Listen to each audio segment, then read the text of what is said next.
Hi hello, नवीन असाल तर like करा, सबस्क्राईब करा आणि बेल आयकॉन नक्की दाबा, म्हणजे आपल्या व्हिडिओचे अपडेट्स तुम्हाला वेळोवेळी येत जातील.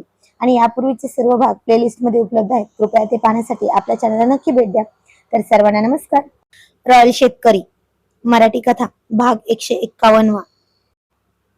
शनिवारवाड्याच्या कट्ट्यावरून सुरू झालेली कुणाल आणि आकांक्षाची ही प्रेमकथा आता अहिल्यानगरच्या गावरान मातीत पोहोचली होती. कुणालने आकांक्षाला पुण्यात दिलेला शब्द पाळला आणि अधिकृतपणे लग्नाचा होकार कळवण्यासाठी तो थेट आकांक्षाच्या गावी आला होता. आबासाहेबांच्या मोठ्या वाड्याच्या ओसरीत गादीवर आबासाहेब बसले होते. बाजूला आकांक्षाचा भाऊ शिवमदाजी आणि त्याची पत्नी प्रियाताई बसली होते. तो हे आता मम्मी पप्पाला सांगून सुट्टी घेऊनच 8 दिवसांसाठी गावी आला होता. कुणालने मोठ्या आदराने आबासाहेबांच्या आईसाहेबांच्या मामा मामीच्या पाया पडत म्हटलं, आबासाहेब, पुण्यात आकांक्षाने माझं मन जिंकले, पण त्याच्या स्वाभिमानाने मला पुरतं घायल केले. तुमच्या परवानगीने मला आकांक्षाचा हात हातात घ्यायचा आहे कायमचा. आणि आबासाहेबांच्या चेहऱ्यावर एक तृप्त हसू आलं. आईसाहेबांना, मामा मामींना, आकाशला तर फार आनंद झाला होता आणि आकांक्षाला अजून आत पळाली. आबासाहेब कुणालची पाठ थोपटत म्हणाले, कुणालराव, पुणेरी साहेब, साहेबाचं काळीज एवढं मऊ असेल असं वाटलं नव्हतं. आमची मुलगी हुशार आहे, ती तुमच्या शहरात आणि तुमच्या संस्कृतीला नक्कीच रमेल. तर सगळीकडे आनंदाचं वातावरण होतं. साखरेचे पेढे वाटले गेले, पण खरी गंमत तर पुढे येणार होती. कुणालाने आबासाहेबांशी बोलण्यात मग्न होता. आबासाहेबांशी बोलण्यात मग्न असताना शिवमने प्रियाला हळूच बाजूला घेतलं. शिवमच्या डोळ्यात एक खोडकर आणि तितकाच करारी भाव होता. शिवम प्रियाला म्हणाला, प्रिया, हे बघ, कुणाल पुण्यात खूप मोठा सॉफ्टवेअर इंजिनियर असेल, IT कंपनीत लाखोंचं पॅकेज असेल. त्यांनी माझ्या बहिणीची शहरात राहण्याची, तिथल्या गदेत मिसळण्याची परीक्षा घेतली आणि त्यात आकांक्षा पासही झाली. प्रियाने विचारलं, हो मग आता तर दोघांचं लग्न ठरतंय ना, छान आहे ना. शिवमने मिशीवर हळूच फिर दिला आणि म्हणाला, लग्नाला होकार तर ठरला आहे, पण पण प्रिया, आता खरी बारी माझी आहे. त्यांनी शहरात परीक्षा घेतली, आता या अहिल्यानगरच्या मातीत कुणालरावांची परीक्षा मी घेणार. उद्या जर देवाने, देव नको रो, मंदी आली आणि काही अचानक अडचण आली आणि कुणालला ती शहरातली नोकरी गेली, तर ती माझ्या बहिणीला शेती करून कष्ट करून सुखात सांभाळू शकतात की नाही हे मला पाहायचं आहे. असं म्हणून त्याने तिला खांबाच्या मागे भिंतीवर टेकून तिच्या चेहऱ्यावर आलेली केसांची बट मागे सरकवली. प्रिया गालातल्या गालात हसली. तिला शिवमला आपल्या बहिणीबद्दलची वाटणारी काळजी आणि त्याचा तो नगरी बाणा चांगलाच माहिती होता. ती म्हणाली, बरं, अहो, मग काय बेत आहे तुमचा. असं म्हणून तिने त्याच्या गळ्यात दोन्ही हात टाकले आणि त्याला स्वतःच्या अगदी जवळ ओढून घेतलं आणि तोही तिला कवेत घेत म्हणला, ओ राणी सरकार, जे तुम्ही केलं ना, आमची परीक्षा घेतली, अटी टाकल्या, असंच काहीसं करायचं ठरवलं आहे आम्ही, म्हटलं. असं म्हणून तिच्या कपाळावर हळूच चुंबन घेतलं आणि हसत दूर झाला. का तर हे दोन लुडबुड करणारे बोबडे बोल आले होते ना त्यांच्यात. आणि आता खरंच आता असंच प्रत्येक वेळी मुलं मुलींची पसंती कळवतात, पण त्यांची परीक्षा घेतात, त्यांना प्रश्न विचारले जातात. पण आज एक भाऊ एका बहिणीच्या बाजूने उभा होता. खरंच रिअल लाईफ मध्ये सुद्धा असंच कंडिशन ठेवलं तर 80% मुले नापास होतील मुलींकडून, कारण मुली या कुठल्याही परिस्थितीत तडजोड करायला आणि राहायला शिकतात. खेड्याच्या, हो की नाही, तसंच असतं. पण शहराच्या मुली तडजोड करतील असं कधीच शक्य होत नाही, पण प्रियाने केली होती. शिवमने कुणालकडे पाहत म्हटलं होतं, उद्या सकाळी कुणालला घेऊन मी आपल्या पूर्वेच्या शेतात जाणार आहे. बघूया कम्प्युटरच्या कीबोर्डवर चालणारी बोटं उद्या शेतात बैलांची वेसन आणि विहिरीचं पाणी कसं सांभाळतात ते. सकाळच्या कोवळ्या उन्हात कुणाल शेताच्या बांधावर उभा होता. त्याने घातलेला महागडा ब्रँडेड शर्ट, ट्रॅक पॅन्ट नगरच्या काळ्या मातीत उठून दिसत होती. समोर शिवम होता. काही वर्षांपूर्वी तोही असाच होता, पण प्रेमाच्या खातर त्याने आपली नोकरी त्यागली होती आणि ऍग्रिकल्चर मध्ये गोल्ड मेडलिस्ट असूनही एक उत्तम उदाहरण होता तो, प्रत्येक शेतात विविध काम करणारा. शिवम कुणालच्या जवळ गेला आणि म्हणाला, कुणाल, आज तुझं लॅपटॉप आणि कोडिंग बंद बर का, आणि तुमची खरी परीक्षा आहे. हे समोर दिसतंय ना, 5 एकराचं ऊसाचं शेत, तेच सगळं भिजवायचं आहे तुला आज. असं म्हणून कुणालच्या खांद्यावर शिवमने एक थाप टाकली आणि तो म्हणाला, हे समोर दिसतंय ना, 5 एकराचं सगळं ऊसाचं शेत आपलंच आहे आणि आज विहिरीचं पाणी त्या शेताच्या वाफ्यापर्यंत पोहोचलं पाहिजे शेवटच्या.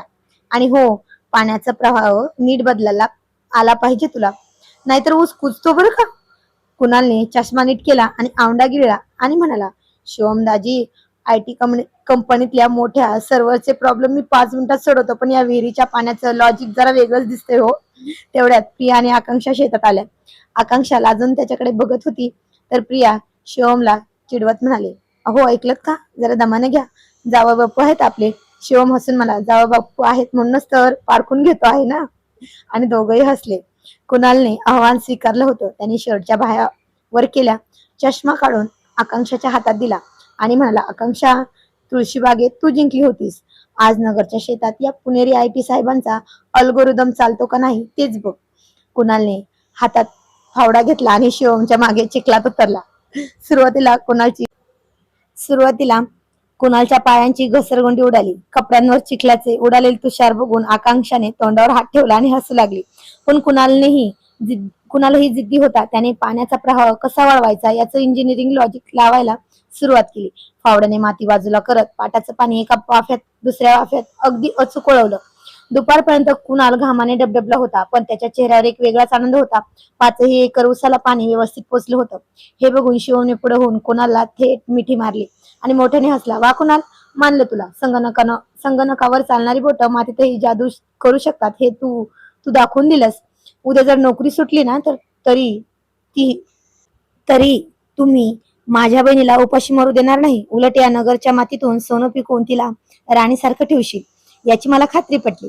बाजूला उभी असलेली आकांक्षा अभिमानाने कुणालकडे पाहत होती. कुणालने आकांक्षाकडे बघून डोळा मिचकावला आणि शिवमला म्हणाला, शिवमदाजी, नोकरी गेली तरी काळजी नाही, कारण आता माझ्या आयुष्याचा बॅकअप प्लॅन या अहिल्यानगरच्या काळ्या मातीत आणि आकांक्षेच्या सोबतीत तयार झालाय. पण सांगा ना, मी पास झालो का. तर शिवम प्रियाच्या खांद्यावर हात ठेवून तिला जरा जवळ घेत म्हणला, साले साहब, इतनी भी क्या जल्दी, अभी तो शुरुआत है और बहुत सारी कठिनाइयों का सामना करना पडेगा, तब सोचेंगे. असं म्हणून तो हसला आणि प्रियाला घेऊन घरी निघाला. आणि कुणाल त्याच्या दाजींच्या या कोड्यातलं बोलणं ऐकून घाईघाईने आकांक्षाच्या हातातला चष्मा घेत डोळ्यांवर लावत त्याच चिखलाच्या पाटातून पटापटा चालत म्हणाला, ओ दाजी, अजून काय बाकी आहे परीक्षा द्यायचं. तर शिवम प्रियाकडे पाहत खट्याळ नजरेने त्याला म्हणाला, अजून उद्या पहाटे 4 वाजता उठा, मग सांगतो. तसा कुणाल म्हणाला, काय पहाटे 4 वाजता, नो वे. असं म्हणून त्याने स्वतःला त्या चालू असलेल्या शेताच्या पाटात झोकून दिलं आणि आकांक्षा खळखळून हसली. कुणालची ही जिद्द पाहून शिवमचा आनंद द्विगुणी झाला होता. पण नगरी पाहुणचार आणि परीक्षा एवढ्या लवकर संपणारी नव्हती. शिवमने मनातल्या मनात 5 दिवसांचा एक कडक नगरी क्रॅश कोर्स तयार केला होता. कुणालचा पुढचा 5 दिवसांचा प्रवास आणि शिवमने घेतलेल्या परीक्षा आता रंजक होणार होत्या. दुसऱ्या दिवशी बैलगाडी आणि ट्रॅफिक मॅनेजमेंट होतं. काल शेतात पाणी भरल्यामुळे कुणालचं अंग खांद्याला खूप दुखत होतं.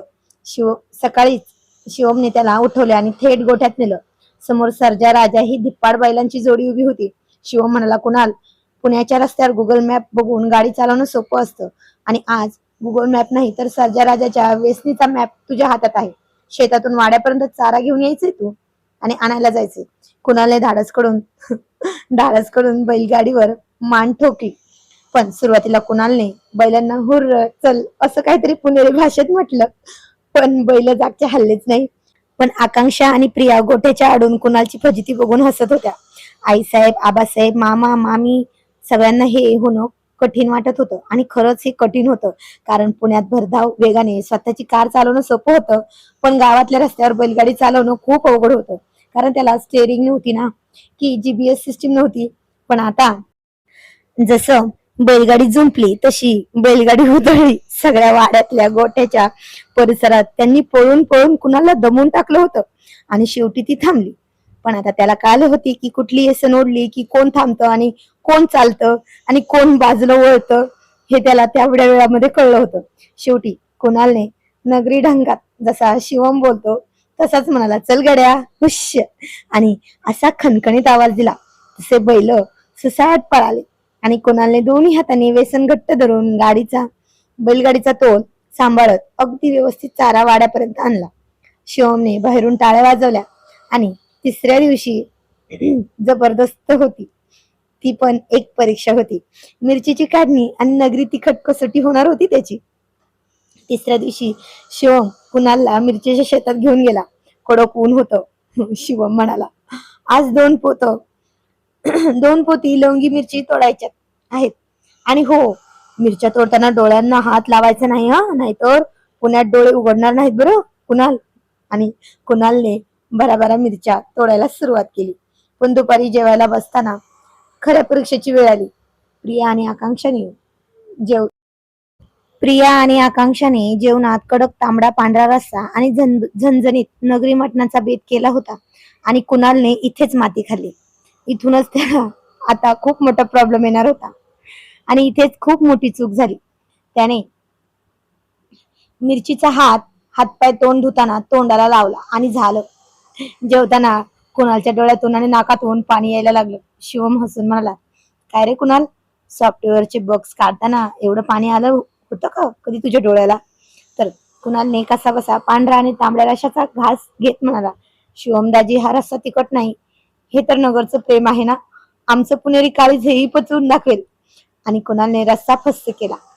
आता हा बाणा बघून ही खुश झाले होते आणि सगळे गेले. तसे कुणालने डोळ्यात ठेवलेलं पाणी आता गालावर ओघळलं. आणि ते प्रियानेही पाहिलं आणि आकांक्षानेही पाहिलं. प्रियाने पुढे होऊन आकांक्षाला म्हणाले, जा आता, तुझी गरज आहे, जा फुंकर घाल.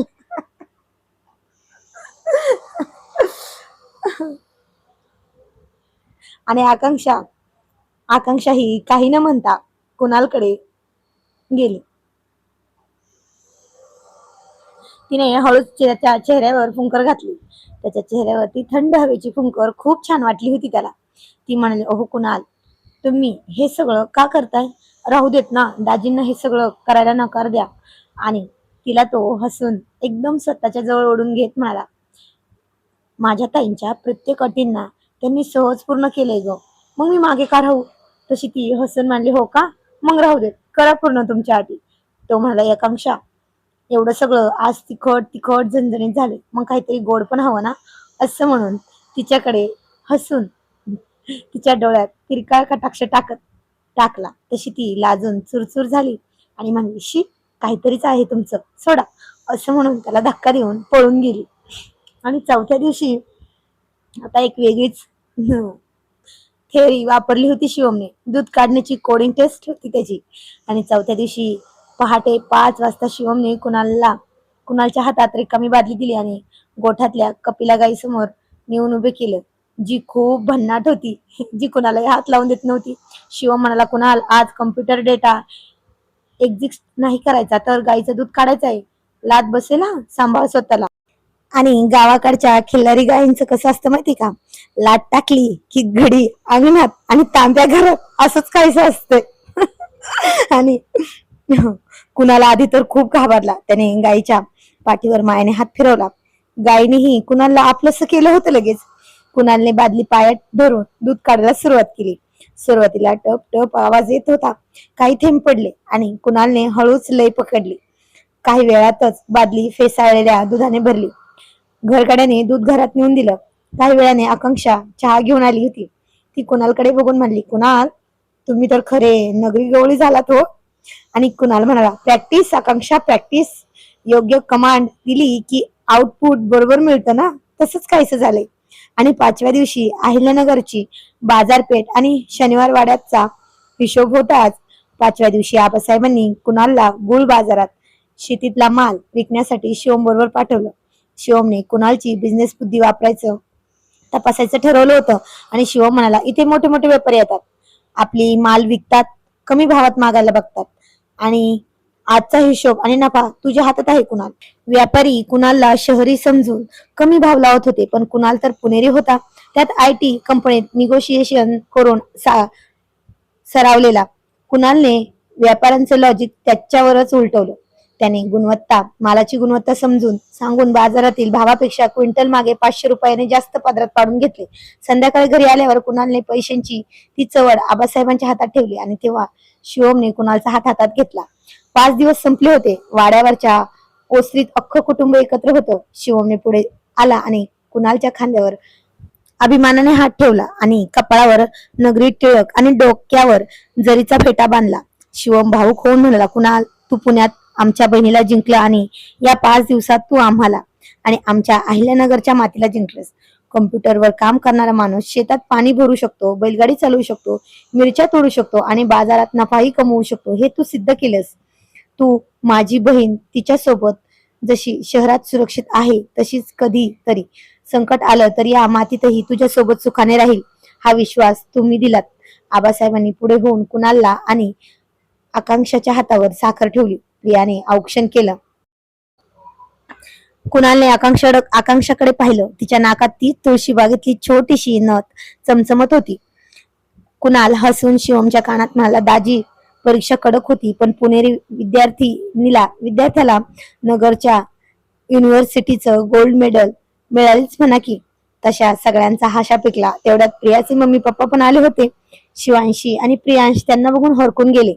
तर वाड्यावर आज आनंदाला पारावारा उरला नव्हता. तेवढ्यात चैतन्य, त्याचे आई बाबा पण आले वाड्यावर, जे अस्मीच्या डोहाळ जेवणाचं निमंत्रण पत्रिका घेऊन आले होते. मग काय, जावई खूप दिवसांनी वाड्यावर आला होता आणि एक होणारा नवीन जावई तर आधीच होता म्हटल्यावर पाहुणचार तर नगरी पद्धतीने होणारच ना. आणि हे नक्कीच होतं. तर आजचा भाग कसा वाटला ते कमेंट मध्ये नक्की सांगायचं आहे. तर जाणून घेऊया पुढील कहाणी पुढील भागामध्ये. तोपर्यंत धन्यवाद. आणि हा नगरी झटका कसा वाटला ते नक्की सांगा. हा, थँक्यू फॉर वॉचिंग.